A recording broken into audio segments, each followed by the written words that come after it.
Chapter 1. The Professor and His Family. On the 24th of May, 1863, my uncle, Professor Liedenbrock, rushed into his little house, number 19 Königstrasse, one of the oldest streets in the oldest portion of the city of Hamburg. Martha must have concluded that she was very much behindhand, for the dinner had only just been put into the oven. "Well now," said I to myself, "if that most impatient of men is hungry, what a disturbance he will make!"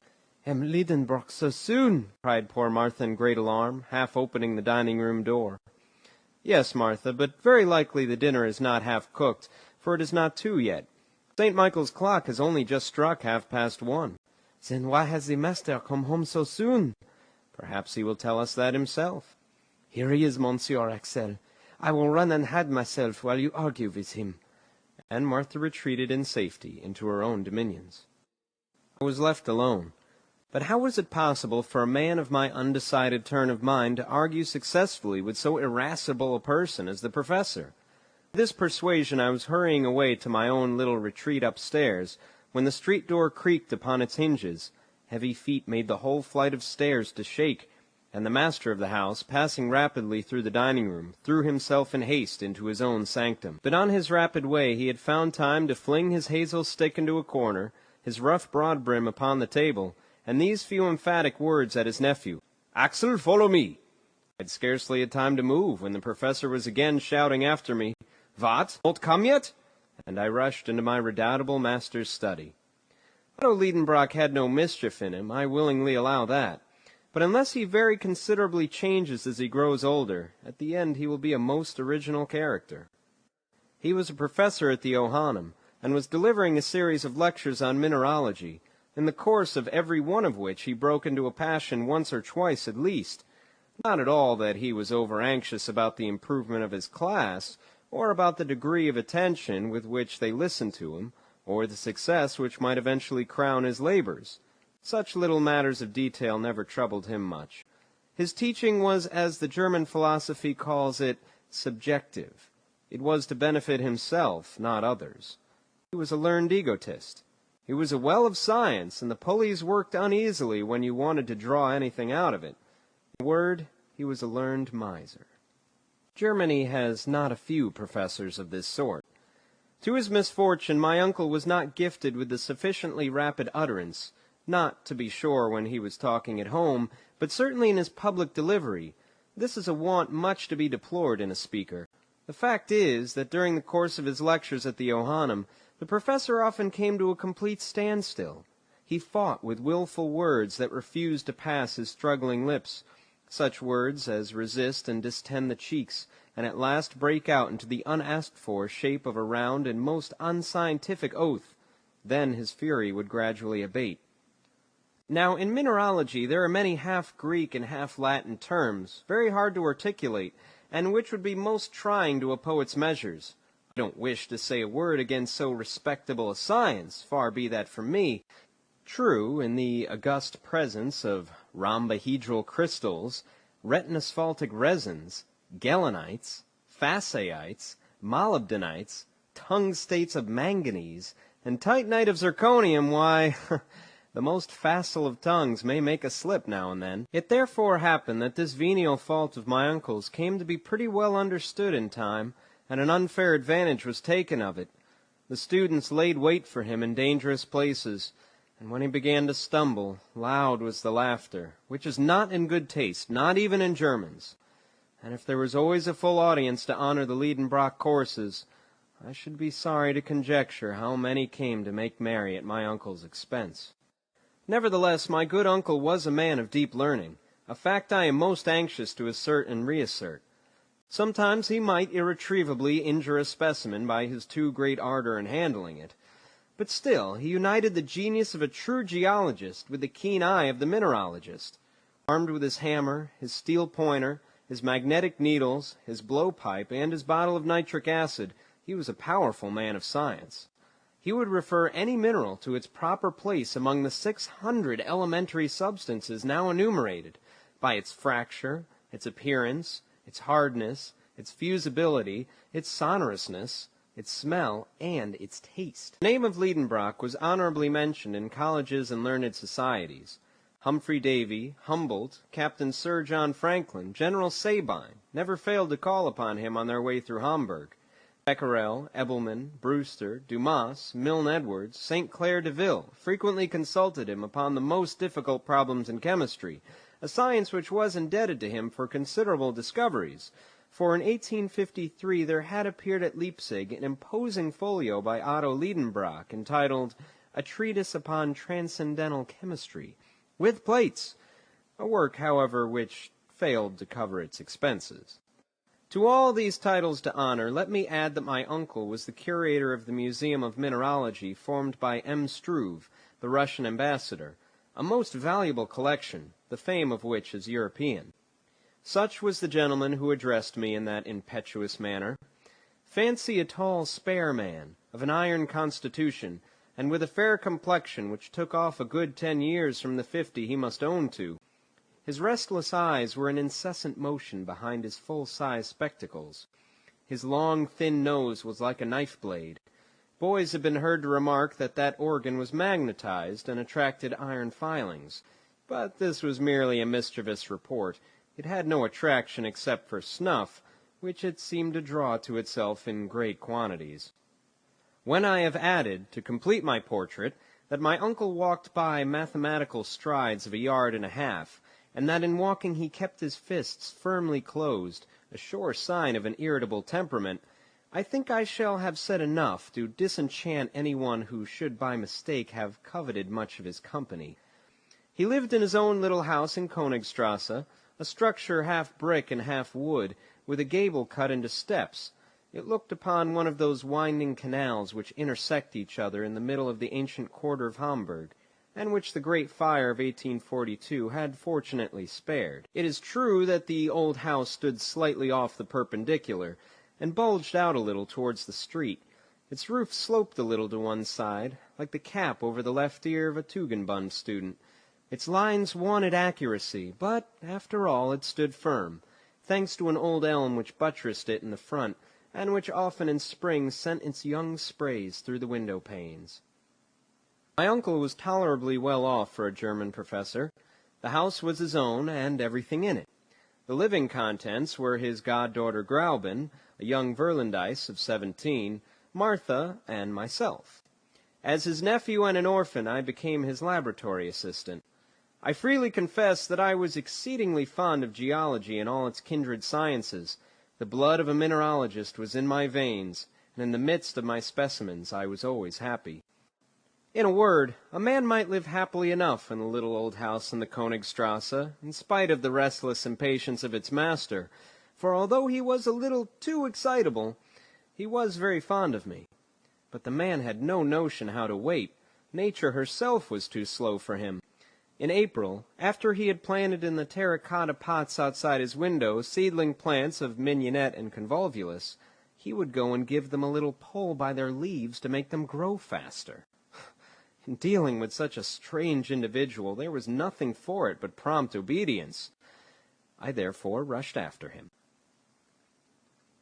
Chapter 2. Mystery to be solved at any price. That study of his was a museum, and nothing else. Specimens of everything known in mineralogy lay there in their places in perfect order, and correctly named, divided into inflammable, metallic, and lithoid minerals. How well I knew all these bits of science!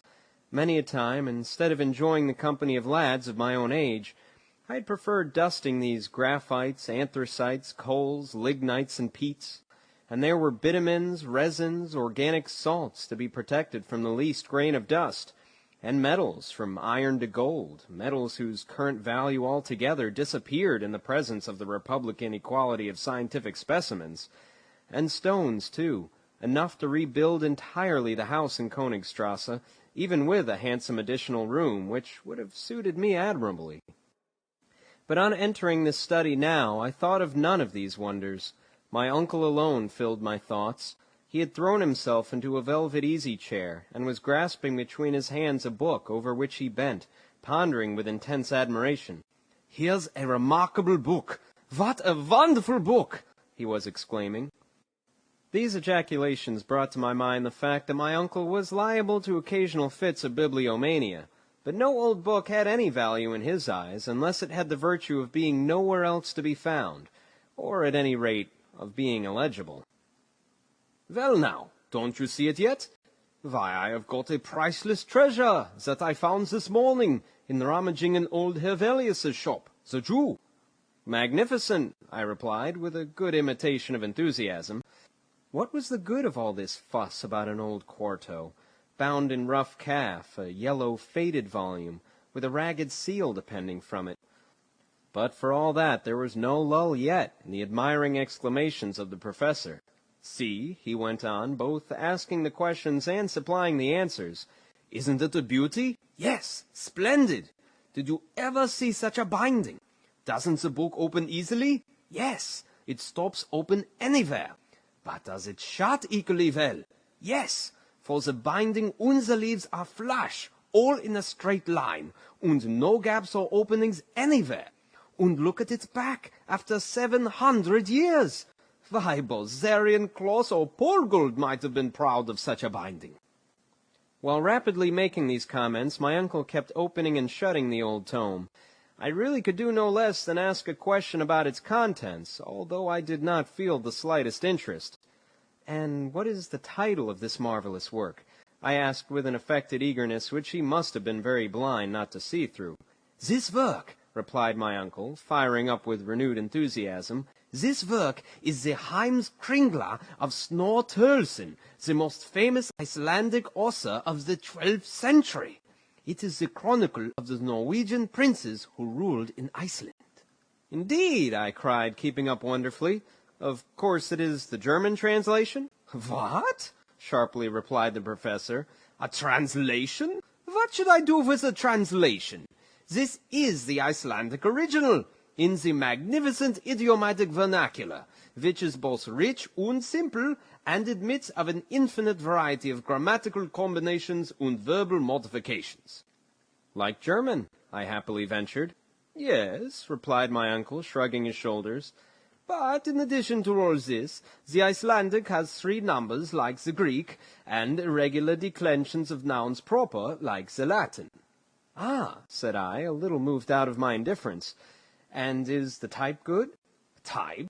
What do you mean by talking of type, wretched Axel? Type? Do you take it for a printed book, you ignorant fool? It is a manuscript, a runic manuscript." "Runic?" "Yes. Do you want me to explain what that is?" "Of course not," I replied in the tone of an injured man.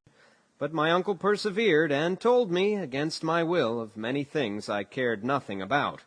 Runic characters were in use in Iceland in former ages. They were invented, it is said, by Odin himself. Look there and wonder, impious young man, and admire these letters, the invention of the Scandinavian god. Well, well. Not knowing what to say, I was going to prostrate myself before this wonderful book, a way of answering equally pleasing to gods and kings, and which has the advantage of never giving them any embarrassment, when a little incident happened to divert conversation into another channel. This was the appearance of a dirty slip of parchment, which slipped out of the volume and fell upon the floor. My uncle pounced upon this shred with incredible avidity. An old document, enclosed an immemorial time within the folds of this old book, had for him an immeasurable value. "What's this?" he cried, and he laid out upon the table a piece of parchment, 5 inches by 3, and along which were traced certain mysterious characters. Here is the exact facsimile. I think it important to let these strange signs be publicly known, for they were the means of drawing on Professor Liedenbrock and his nephew to undertake the most wonderful expedition of the 19th century. Runic glyphs occur here. The professor mused a few moments over this series of characters. Then raising his spectacles, he pronounced, "These are runic letters. They are exactly like those of the manuscript of Snorre Turlson. But what on earth is their meaning?" Runic letters appearing to my mind to be an invention of the learned to mystify this poor world, I was not sorry to see my uncle suffering the pangs of mystification. At least, so it seemed to me, judging from his fingers, which were beginning to work with terrible energy. "It is certainly Old Icelandic," he muttered between his teeth, and Professor Liedenbrock must have known, for he was acknowledged to be quite a polyglot. Not that he could speak fluently in the 2,000 languages and 12,000 dialects which are spoken on the earth, but he at least knew his share of them. So he was going, in the presence of this difficulty, to give way to all the impetuosity of his character, and I was preparing for a violent outbreak, when 2 o'clock struck by the little timepiece over the fireplace. At that moment our good housekeeper Martha opened the study door, saying, "Dinner is ready." I am afraid he sent that soup to where it would boil away to nothing, and Martha took to her heels for safety. I followed her, and hardly knowing how I got there, I found myself seated in my usual place. I waited a few minutes. No professor came. Never within my remembrance had he missed the important ceremonial of dinner. And yet what a good dinner it was! There was parsley soup, an omelette of ham garnished with spiced sorrel, a fillet of veal with compote of prunes, for dessert crystallized fruit, the whole washed down with sweet moselle. All this my uncle was going to sacrifice to a bit of old parchment. As an affectionate and attentive nephew, I considered it my duty to eat for him as well as for myself, which I did conscientiously. "I have never known such a thing," said Martha. "M. Liedenbrock is not at table." "Who could have believed it?" I said, with my mouth full. "Something serious is going to happen," said the servant, shaking her head. My opinion was that nothing more serious would happen than an awful scene when my uncle should have discovered that his dinner was devoured. I had come to the last of the fruit when a very loud voice tore me away from the pleasures of my dessert. With one spring I bounded out of the dining room into the study. Chapter 3. The Runic Writing Exercises of the Professor. "Undoubtedly it is Runic," said the professor, bending his brows. "But there is a secret in it, and I mean to discover the key." A violent gesture finished the sentence. "Sit there," he added, holding out his fist towards the table. "Sit there and write." I was seated in a trice. "Now I will dictate to you every letter of our alphabet which corresponds with each of these Icelandic characters. We will see what that will give us. But, by St. Michael, if you should dare to deceive me—" The dictation commenced. I did my best. Every letter was given to me one after the other, with the following remarkable result: MM.RNLLS, ESREVEL, SEECIDE, SGTSSMF, VNTEIEF, NIEDRKE, KT, SAMN, ATRATE capital S, SAODRRN, EMTNAE capital I, NVAECT, RRIL capital SA, capital ATSAAR, .NVCRC, IEAABS, CCRMI, EEVT capital VL, FR capital ANTV, DT, IAC, OSEIBO, KEDII capital I. When this work was ended, my uncle tore the paper from me and examined it attentively for a long time. "What does it all mean?" he kept repeating mechanically. Upon my honor, I could not have enlightened him. Besides, he did not ask me, and went on talking to himself. "This is what is called a cryptogram, or cipher," he said, "in which letters are purposely thrown in confusion, which, if properly arranged, would reveal their sense. Only think that under this jargon there may lie concealed the clue to some great discovery." As for me, I was of the opinion that there was nothing at all in it, though, of course, I took care not to say so. Then the professor took the book and the parchment, and diligently compared them together. "These two writings are not by the same hand," he said.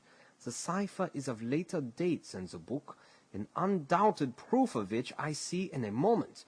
The first letter is a double M, a letter which is not to be found in Tolkien's book, and which was only added to the alphabet in the 14th century. Therefore, there are 200 years between the manuscript and the document. I admitted that this was a strictly logical conclusion. I am therefore led to imagine, continued my uncle, that some possessor of this book wrote these mysterious letters. But who was that possessor? Is his name nowhere to be found in the manuscript? My uncle raised his spectacles, took up a strong lens, and carefully examined the blank pages of the book. On the front of the second, the title page, he noticed a sort of stain which looked like an ink blot. In looking at it very closely, he thought he could distinguish some half-effaced letters. My uncle at once fastened upon this as the center of interest, and he labored at that blot until by the help of his microscope he ended by making out the following runic characters, which he read without difficulty. "On Saknussemm!" he cried in triumph. "Why, that is the name of another Icelander, a savant of the 16th century, a celebrated alchemist." I gazed at my uncle with satisfactory admiration. "Those alchemists," he resumed, "Avicenna, Bacon, Lully, Paracelsus, were the real and only savants of their time.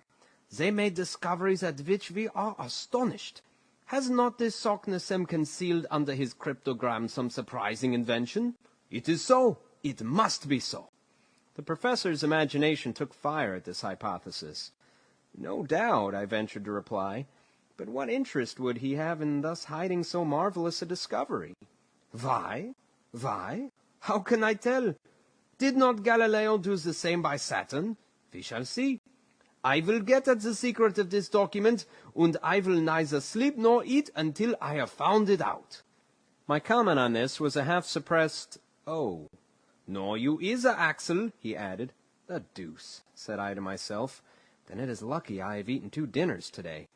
First of all, we must find out the key to this cipher. That cannot be difficult." At these words I quickly raised my head, but my uncle went on soliloquizing.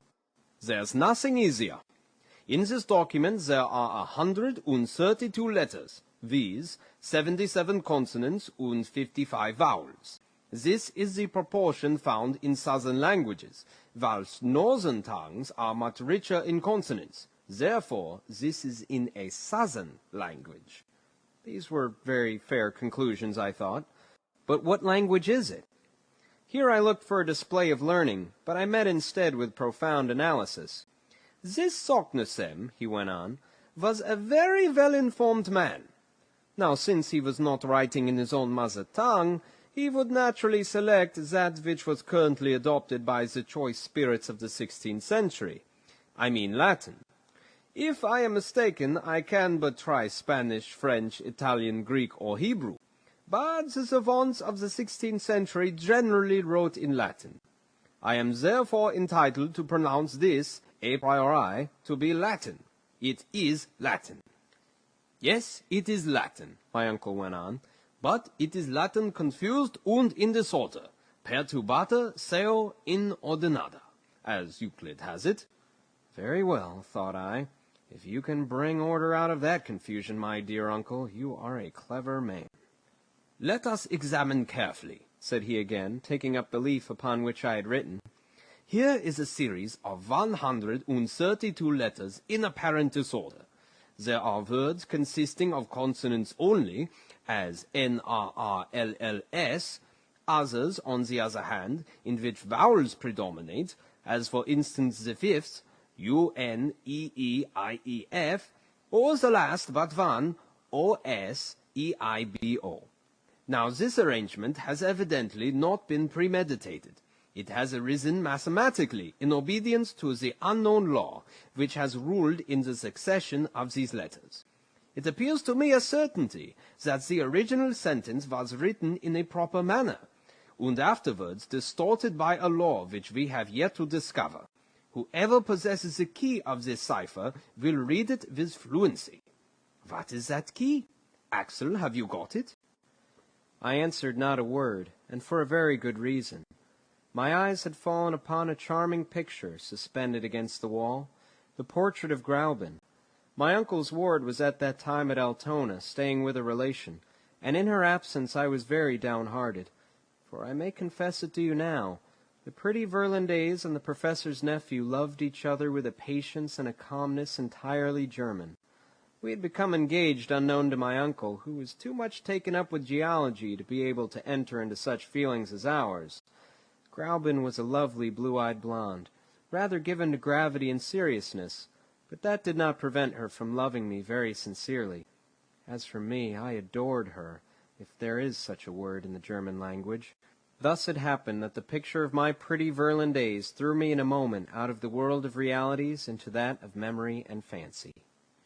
There looked down upon me the faithful companion of my labors and my recreations. Every day she helped me to arrange my uncle's precious specimens. She and I labeled them together. Mademoiselle Gräuben was an accomplished mineralogist. She could have taught a few things to a savant. She was fond of investigating abstruse scientific questions. What pleasant hours we have spent in study, and how often I envied the very stones which she handled with her charming fingers. Then, when our leisure hours came, we used to go out together and turn into the shady avenues by the Ulster, which went happily side by side up to the old windmill, which formed such an improvement to the landscape at the head of the lake. On the road we chatted hand in hand. I told her amusing tales at which she laughed heartily. Then we reached the banks of the Elbe, and after having bid good-bye to the Swan, sailing gracefully amidst the white water-lilies, we returned to the quay by the steamer. This is just where I was in my dream, when my uncle with a vehement thump on the table dragged me back to the realities of life. "Come," said he, "the very first idea which would come into anyone's head to confuse the letters of a sentence would be to write the words vertically instead of horizontally." "Indeed," said I. "Now we must see what would be the effect of that, Axel. Put down upon this paper any sentence you like, only instead of arranging the letters in the usual way, one after the other, place them in succession in vertical columns, so as to group them together in 5 or 6 vertical lines." I caught his meaning, and immediately produced the following literary wonder. "I love you well, my own dear Gräuben!" "Good," said the professor, without reading them. "Now set down those words in a horizontal line." I obeyed, and with this result. IYLOAU LOLWRB OU, NGE VWMDRN EEYEA!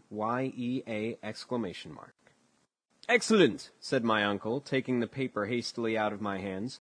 "This begins to look just like an ancient document. The vowels and the consonants are grouped together in equal disorder. There are even capitals in the middle of words, and commas too, just as in Saknussemm's parchment." I considered these remarks very clever. "Now," said my uncle, looking straight at me, "to read the sentence which you have just written, and with which I am wholly unacquainted, I shall only have to take the first letter of each word, then the second, the third, and so forth." And my uncle, to his great astonishment, and my much greater, read, "I love you well, my own dear Gräuben?" "Hello!" cried the professor. Yes, indeed, without knowing what I was about, like an awkward and unlucky lover, I had compromised myself by writing this unfortunate sentence. "Aha! You are in love with Gräuben?" he said, with the right look for a guardian. "Yes, no," I stammered. "You love Gräuben," he went on once or twice dreamily. "Well, let us apply the process I have suggested to the document in question." My uncle, falling back into his absorbing contemplations, had already forgotten my imprudent words. I merely say imprudent, for the great mind of so learned a man, of course, had no place for love affairs, and happily the grand business of the document gained me the victory. Just as the moment of the supreme experiment arrived, the professor's eyes flashed right through his spectacles. There was a quivering in his fingers as he grasped the old parchment. He was deeply moved. At last he gave a preliminary cough, and with profound gravity, naming in succession the first, then the second letter of each word, he dictated me the following. MMESSVNKA, capital SENRA, period, ICEFDO, capital K, period, SEGNITTAMVRTN, ECERTSERRETTE,